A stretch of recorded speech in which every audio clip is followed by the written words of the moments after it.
Hello student, आज का topic cost account से रिलेटेड कॉस्ट शीट है। तो आज हम आपको कॉस्ट शीट के बारे में बताएंगे। तो students, let's start. Firstly, what is the meaning of cost sheet? लागत पत्र क्या होता है?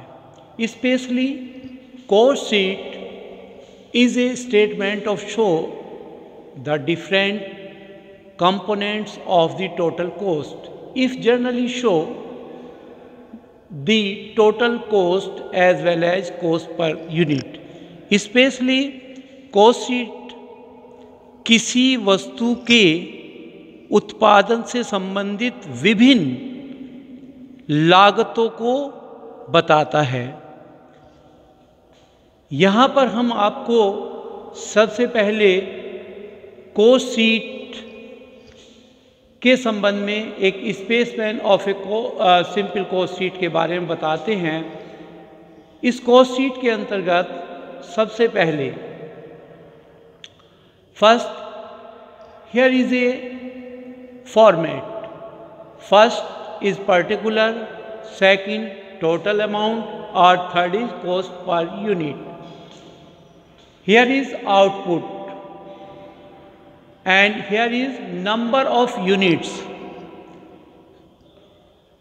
सबसे पहले यहाँ पर इस फॉर्मेट में आप जैसा देख रहे हैं, किसी वस्तु को बनाने के लिए उसका सबसे प्रमुख पहला तत्व जो होता है वो होता है मटेरियल, दैट्स मीन्स सामग्री। तो here is opening stock of raw material. कितना रॉ मटेरियल हमारे पास है, plus purchase of raw material during the period, और हमने मटेरियल उस पर्टिकुलर पीरियड के लिए कितना खरीदा है, और प्लस कैरीज उस मटेरियल को खरीद के लाने तक का खर्च कैरीज भी पार्ट होगा उस मटेरियल का। उसके बाद closing stock of raw material, अंत में जो रॉ मटेरियल बच जाता है वो इसमें से माइनस कर दिया जाएगा। तो यहाँ पर आ जाता है मटेरियल कंज्यूम्ड। यह होगा सबसे पहले किसी वस्तु को बनाने में प्रयोग होने वाला मटेरियल। उसके बाद मटेरियल में डायरेक्ट वेजेस और डायरेक्ट एक्सपेंसेस, प्रत्यक्ष मजदूरी और प्रत्यक्ष खर्चे जोड़े जाएंगे।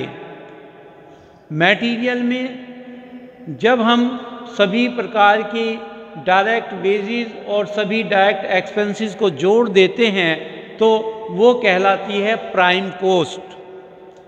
यह कॉस्ट शीट की प्रथम कॉस्ट है जिसे हम बोलते हैं प्राइम कॉस्ट, यानी मूल लागत। इसके बाद उस वस्तु के फैक्ट्री के अंतर होने वाले उस प्रोडक्ट से संबंधित जो खर्चों को जोड़ा जाता है। नेक्स्ट पॉइंट है वर्क्स और फैक्ट्री ऑन कॉस्ट, अर्थात फैक्ट्री के अंतर्गत जो खर्च हमारे होने जा रहे हैं वो सब इसमें जोड़े जाएंगे। Here is first indirect wages, अप्रत्यक्ष सामग्री, डेप्रिसिएशन ऑन मशीन, वह मशीन जो उस प्रोडक्ट को बनाने में प्रयोग की गई है उस पे लगने वाली डेप्रिसिएशन। रिपेयर ऑफ मशीन, उस मशीन से संबंधित जो रिपेयर हमारी प्रयोग की गई है वो, और डेप्रिसिएशन ऑन बिल्डिंग, जिस बिल्डिंग में वो फैक्ट्री लगी हुई है जहाँ पर उस वस्तु को बनाया जा रहा है उस बिल्डिंग की डेप्रिसिएशन, और उस प्रोडक्ट को बनाने से संबंधित फ्यूल और power, and all other expenses related to factory. After that opening stock of work in progress, यानी कि वह माल जो अभी तैयार नहीं हो पाया है, अंडर प्रोसेस है, उसका ओपनिंग स्टॉक इसमें जोड़ा जाएगा और closing stock work in progress का घटाया जाएगा। और उसके साथ साथ सेल ऑफ स्क्रैप, यानी कि जो फैक्ट्री से रिलेटेड स्क्रैप उस माल को बनाने से संबंधित था और बच गया है, उसको बेच दिया जाएगा। उसको बेचने से प्राप्त होने वाली अमाउंट को इसमें से घटा दिया जाएगा। तो यहाँ तक की लागत जो कहलाती है works on factory cost, works और फैक्ट्री कॉस्ट। यहाँ तक अब आपके सामने दो स्टेप हो चुके हैं। पहला इज प्राइम कॉस्ट यानी कि मूल लागत, दूसरा वर्क और फैक्ट्री कॉस्ट। उसके बाद चलते हैं तीसरी लागत। तीसरी लागत जो हमारी आती है वो कहलाती है office on cost. Office on cost में किसी प्रोडक्ट को बनाने से संबंधित ऑफिस के अंतर्गत होने वाले सभी खर्चों को उसमें जोड़ दिया जाता है। उससे रिलेटेड जो खर्चे हो सकते हैं वो आपके सामने हैं। Number first, office salary. Office में कार्य करने वाले clerical staff and other members की जो सैलरी है वो बोनस, उस बिल्डिंग का किराया, ऑफिस रेंट लेंगे, depreciation on office building, depreciation on furniture and repair on building and general expenses and etc. These are all expenses related to office on cost. जब इन सभी खर्चों को वर्क और फैक्ट्री कॉस्ट में add कर दिया जाता है तो वो बन जाती है आपकी टोटल कॉस्ट ऑफ प्रोडक्शन और ऑफिस कॉस्ट। इसे हम उत्पादन की लागत या ऑफिस लागत भी कह सकते हैं। इस लागत में हम इसके पश्चात जो जोड़ देते हैं वो है opening stock of finish good and, और जो घटाया जाता है closing stock of finish good. तैयार माल का जो पहले से स्टॉक है उसको इसमें जोड़ दिया जाएगा और तैयार माल का जो स्टॉक अंत में बच गया है वो इसमें से घटा दिया जाएगा, जैसे कि यहाँ आपके सामने है। इस सब को टोटल को कहा जाता है कॉस्ट ऑफ गुड सोल्ड। ये अब हमारे सामने आ गई है बेचे गए माल की लागत। And now what is the difference between cost of good sold and cost of sale? Especially there is only one difference between two, cost of goods sold and cost of sale is only selling and distribution expenses.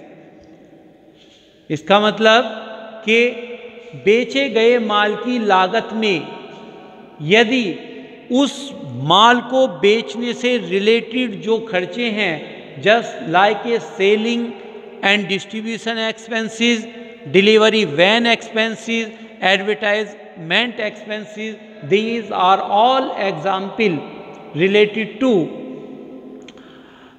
selling expenses. तो जब ये सभी खर्चे cost of good sold में add कर दिए जाते हैं तो उसको कहते हैं cost of sale. Cost of sale में एक एस्टिमेटेड प्रॉफिट हम जोड़ देते हैं तो उसे सेलिंग प्राइस का नाम दे दिया जाता है। तो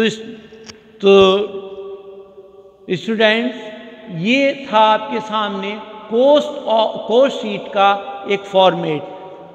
ये जो कॉस्ट शीट का फॉर्मेट यहाँ नंबर 1 पे टोटल अमाउंट आ रही है। यदि इस टोटल अमाउंट को नंबर ऑफ यूनिट्स, जैसे हेयर इज आउटपुट, यहाँ पर जो यूनिट बनाई गई हैं उन नंबर ऑफ यूनिट से इनको डिवाइड कर दिया जाता है तो यहाँ पर कॉस्ट पर यूनिट आ जाती है। तो यहाँ पर इस एग्जाम्पल में हम आपके सामने इस फॉर्मेट में एक एग्जाम्पल ऐड करके चलते हैं। तो यहाँ पर इस एग्जाम्पल में हम ये मान के चलते हैं कि हम यहाँ पर हम अमाउंट आउटपुट जो है 10,000 यूनिट्स हम बनाने जा रहे हैं। इस 10,000 यूनिट्स को बनाने के लिए हमारे पास opening stock of raw material 10,000 rupees है और जो मटेरियल खरीदा गया है वो 1 लाख रुपए का खरीदा गया है, वो इसमें ऐड कर देते हैं। और इस मटेरियल को लेकर आने पर जो कैरिज एक्सपेंसेस हैं वो 5,000 रुपीज़ खर्च होते हैं। और अंत में जब माल बना रहे हैं तो इस मटेरियल में से 15,000 का मटेरियल बच जाता है। तो यहाँ आप देख रहे हैं, इसका मतलब यहाँ पर मटेरियल कंज्यूम की कॉस्ट यदि ऐड करते हैं 1 lakh plus 10,000 plus 5,000 minus 15,000 so equal to 1 lakh rupees is material consume. यहाँ पर आप देख रहे हैं जो मटेरियल हमने प्रयोग किया है वो मटेरियल हमारे सामने 1 लाख रुपए का आ रहा है। और यहाँ पर आप देख रहे हैं कि हम जो यूनिट बनाने जा रहे हैं वो हमारी यूनिट 10,000 है। तो यहाँ पर कॉस्ट पर यूनिट कैलकुलेट करने के लिए आप दिखा सकते हैं total 1,000 divide by 10,000 unit. So here is 10 rupees. तो ये जो 10 रुपये आ गया, इसका तात्पर्य ये हुआ कि जो प्रोडक्शन हम करने जा रहे हैं उसकी 1 यूनिट को बनाने में हमारा मटेरियल 10 रुपये का प्रयोग हो रहा है। Material consume 10 rupees per unit. इसके बाद इस मटेरियल को प्रयोग के बाद जो कॉस्ट शीट का सेकंड पॉइंट है वो है डायरेक्ट वेजेस, यानी कि किसी प्रोडक्ट को बनाने के लिए उसमें जो मजदूरी दी गई है और जो अदर डायरेक्ट एक्सपेंसेस हैं वो कितने के हैं। यहाँ पर 5,000 एंड अगेन 15,000। ये यदि आप देखें तो यहाँ पर यूनिट हम अगर इसको कैलकुलेट करते हैं तो यहाँ पर आप देख रहे हैं 5,000 divide by 10,000 and again 10,000 again 15,000 divide by 10,000।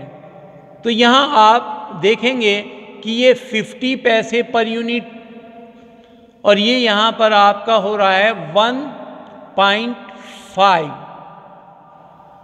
तो इसका मतलब ये हुआ कि हम जो प्रोडक्ट बनाने जा रहे हैं उसकी प्राइम कॉस्ट अब हो गई आपके सामने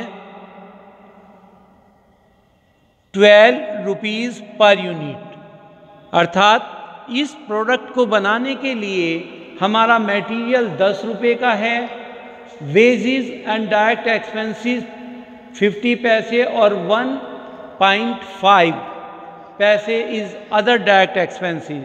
तो 2 रुपये के डायरेक्ट एक्सपेंसेस हो गए हैं और मटेरियल जो है 10 रुपये का, अर्थात हमारी प्राइम यानी कि मूल लागत 12 रुपये पर यूनिट आपके सामने है।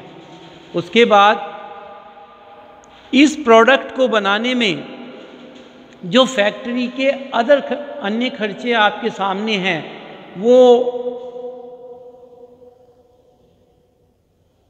आपके सामने indirect wages, depreciation on machine, यहाँ पर इनके जो भी हमारी ये खर्च हैं उनको भी मैं आपके सामने लिख रहा हूँ। Direct wages direct wages is 2000 rupees, depreciation on machine is 6000 rupees, repair of machine is again 2000 rupees per unit, depreciation on building is 4000 per unit, and fuel and power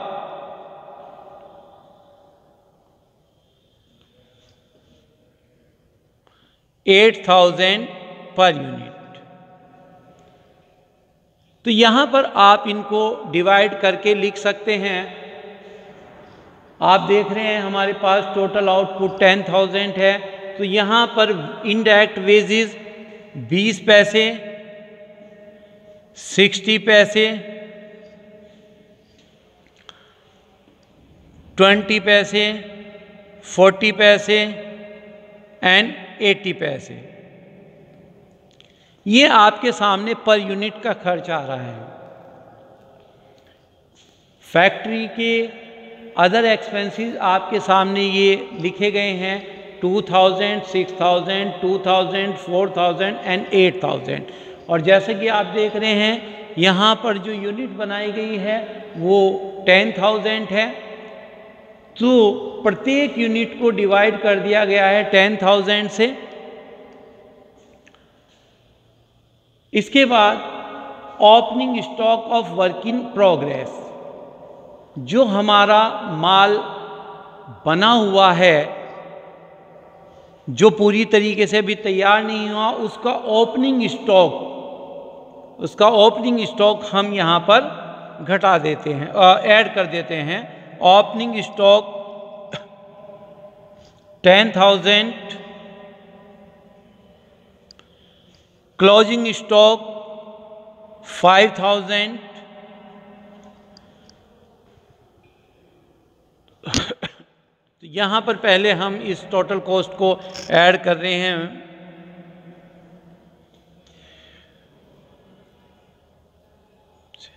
Here is 0.6 or 0.28 or 0.1 rupees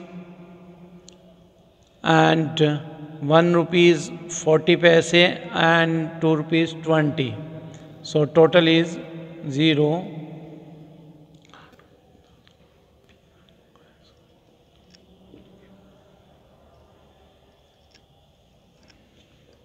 यहाँ पर add कर देते हैं, आपके सामने ये है 1 लाख, इसका टोटल कर देते हैं तो 1,20,000, 1,20,000 में ये ऐड हो जाएंगे आपके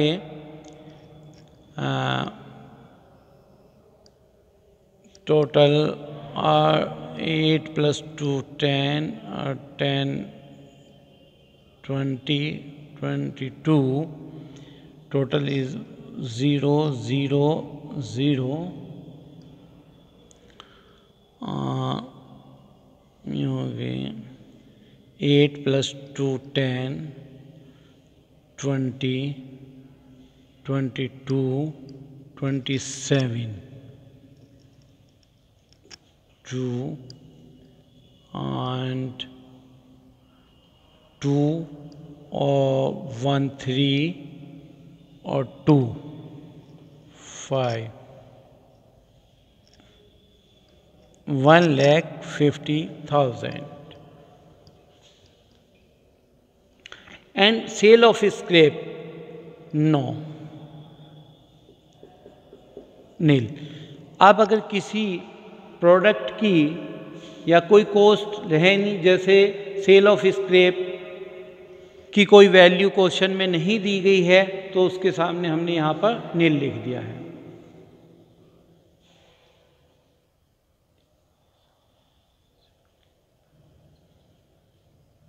इसके बाद यहाँ पर आपके सामने ये वर्क और फैक्ट्री कॉस्ट, इसको आप कह सकते हैं ऑब्लिक भी वर्क कॉस्ट कह सकते हैं या फैक्ट्री कॉस्ट, वर्क कॉस्ट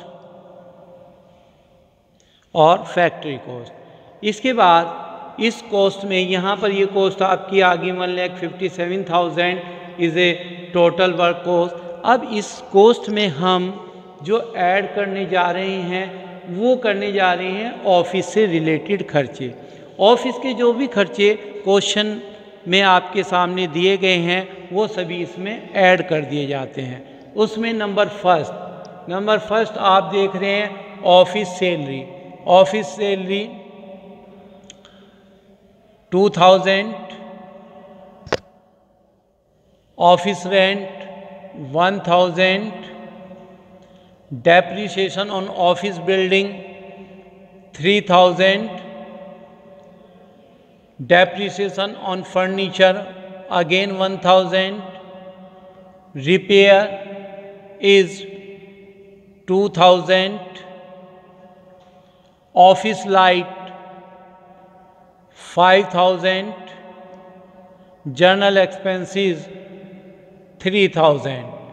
तो यहाँ इनका टोटल कर लेते हैं।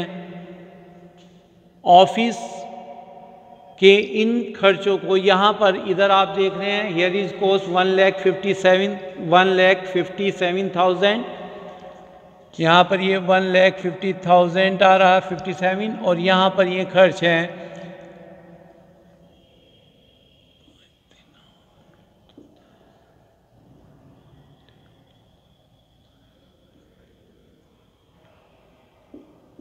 17,000 के ये खर्चे हैं आपके सामने। टोटल इसमें ऐड कर दीजिए।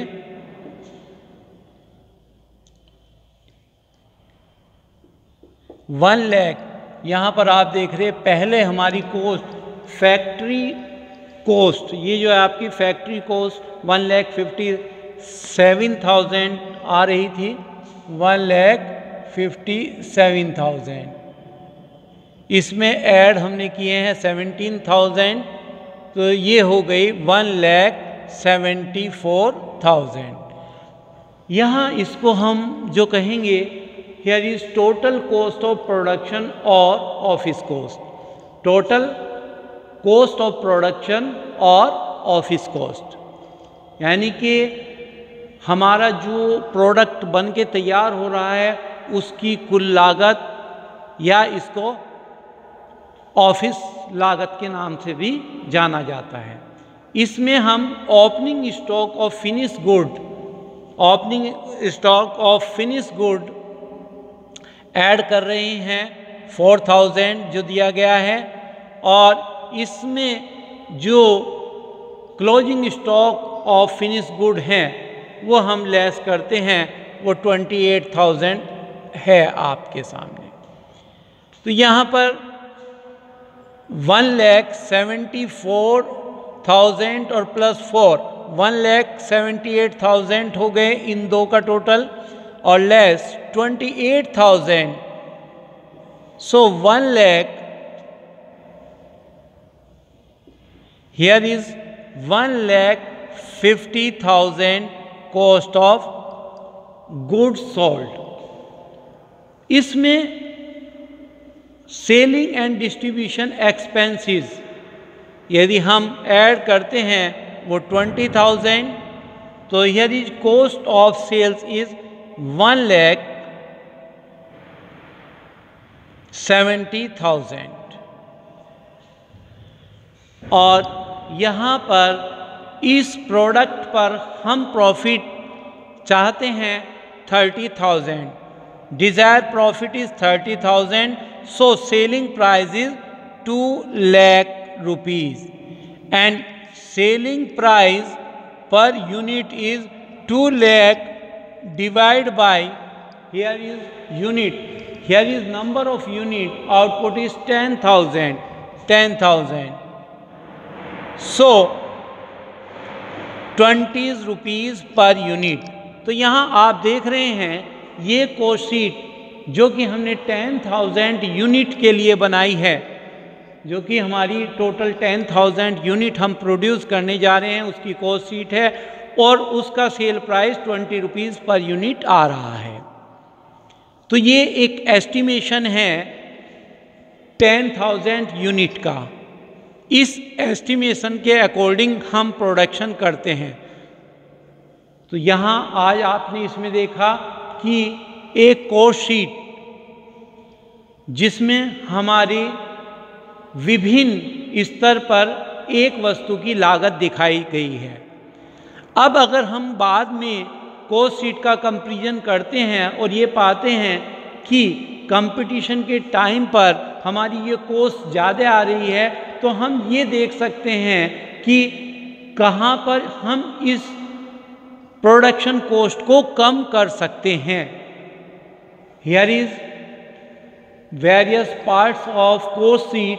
First is prime cost, second is work expenses, third is office expenses, fourth is selling expenses. कौन कौन सी वो पहलू हैं जहाँ पर हम अपनी लागत पर कंट्रोल कर सकते हैं? क्या वो ऑफिस, क्या वो फैक्ट्री की कुछ लागतें हो सकती हैं? क्या वो डेप्रिसिएशन से रिलेटेड हो सकती है? क्या वो फ्यूल पर हम कंट्रोल कर सकते हैं, या डेप्रिसिएशन पर, या फिर हम ऑफिस ऑन कॉस्ट में जो ऑफिस एक्सपेंसेस इंक्लूड किए गए हैं, क्या वो ऑफिस एक्सपेंसेस भी हो सकते हैं कि उन पर कंट्रोल किया जाए? जैसे just like A salary and bonus, office rent, depreciation of office building, depreciation on office furniture and etc. Just like a repair, office light, general expenses, these are all expenses of a part of office on cost. Comparison के बाद ये decision लिया जा सकता है कि क्या हम इसको कंट्रोल कर पाएंगे या नहीं। तो यहाँ पर आपने देखा कि एक कॉस्ट शीट में पर यूनिट कॉस्ट भी आपके सामने है, और उसके बाद आप जैसा कि देख रहे हैं कि टोटल कॉस्ट यहाँ पर है, प्रॉफिट भी एक एस्टिमेशन है, और यहाँ पर ये। अब अब आप सभी स्टूडेंट कॉस्ट शीट से रिलेटेड जितने क्वेश्चन हैं, आप उन सभी क्वेश्चन को करके देखेंगे, और उन क्वेश्चन से यदि कोई समस्या आती है वो डिस्कस कर सकते हैं मेरे साथ। अब आपके सामने कुछ और छोटे छोटे पॉइंट मैं एक और चीज़ आपको बताने जा रहा हूँ। यहाँ पर कॉस्ट शीट में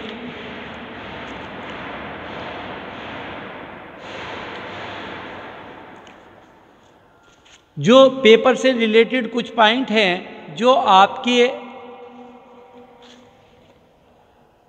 शॉर्ट क्वेश्चन, जैसे आप जानते हैं CCS यूनिवर्सिटी पैटर्न पे आपके जो क्वेश्चन है वो फर्स्ट पार्ट में 4 नंबर के क्वेश्चन और सेकंड पार्ट में 15 मार्क्स का क्वेश्चन होगा। ये कंप्लीट क्वेश्चन जो आपके सामने है, ये क्वेश्चन आपका 15 मार्क्स का ही हो सकता है, लेकिन क्वेश्चन जो कि आपका 4 मार्क्स के होंगे वो कौन कौन से होते हैं वो अब आपके साथ शेयर करते हैं।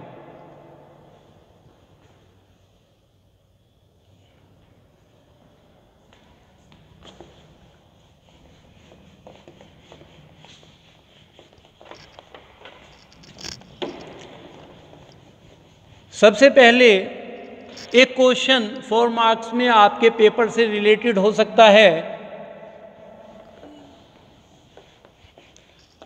एक क्वेश्चन अक्सर CCS यूनिवर्सिटी में पूछा जाता है कि 4 ऐसी इंडस्ट्रीज बताइए जहां पर कॉस्ट शीट अप्लाई होती है। कॉस्ट शीट किन इंडस्ट्री में अप्लाई हो सकती है? तो आइए उसके पार्ट नाम भी देखें। Name of industry, first is name of industries.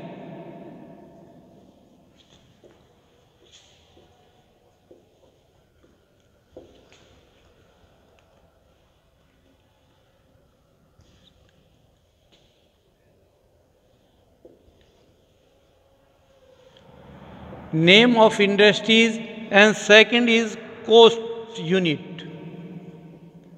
Cost unit, इसमें से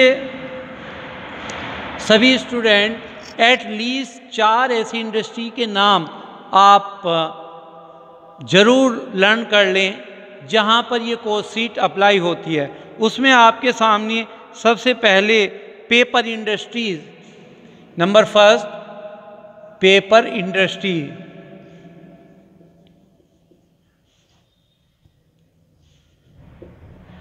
पेपर इंडस्ट्री, यहाँ पे आपको ये भी बताना होगा इन इंडस्ट्रीज में जो कॉस्ट पर यूनिट है उसकी व्हाट इज मेजरमेंट। सो पहले पेपर जो इंडस्ट्री है यहाँ पर पेपर जो कैलकुलेट किया जाता है वो पर रीम हो सकता है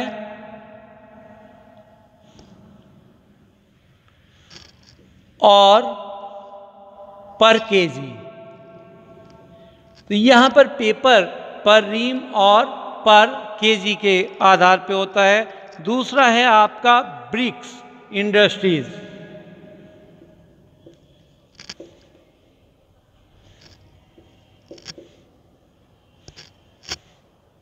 ब्रिक्स इंडस्ट्रीज, ब्रिक इंडस्ट्रीज में यहाँ पर इनकी कैलकुलेशन पर 1000 ब्रिक्स। जब भी आपने देखा होगा कि अगर किसी मकान बनाने के लिए कोई ईंट खरीदता है और उन ईंटों का रेट पता करता है तो वहाँ पर ईंट का भाव पर 1000 ईंट के आधार पर ही बताया जाता है। सो फर्स्ट पेपर इंडस्ट्री पर रीम और per KG, second bricks industry is per 1000 brick, and third is textile industries.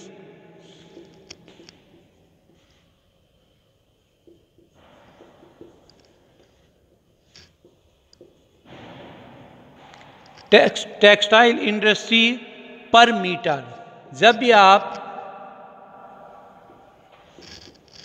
जब आप कपड़ा खरीदते हैं तो वहाँ पर मीटर के रेट आपके सामने लिए जाते हैं। इसके बाद और बहुत सी है, just like A you know very well sugar industry.